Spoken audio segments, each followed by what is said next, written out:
നമ്മുടെ സുരേഷ് ഗോപി ഇരുത്തിയ ആനയിലെ ഒരു കുറച്ച് കാലം താമസിക്കേണ്ടി വന്നു.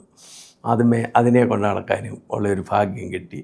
അത് നല്ലൊരു ആനയാണ്. നല്ലൊരു ആനയെന്ന് പറഞ്ഞാൽ കുറച്ച് ശുണ്ഠി കൂടുതലാണെന്ന് വെച്ചേക്കുള്ളൂ. അതിനെ പെട്ടെന്നൊരാൾ എന്ന് അഴിച്ച് കൈകാര്യം ചെയ്യാൻ നോക്കിയാൽ അത് തിരിച്ച് ഉപദ്രവിക്കുന്ന ഒരു ആനയാണ്. അങ്ങനത്തെ ഒരു ശൗര്യമുള്ള ഒരു ആനയാണ് ആ ആന. അത് നല്ല മിടുക്കനായ ഒരു ആനയാണ്. മിടുക്കൻ.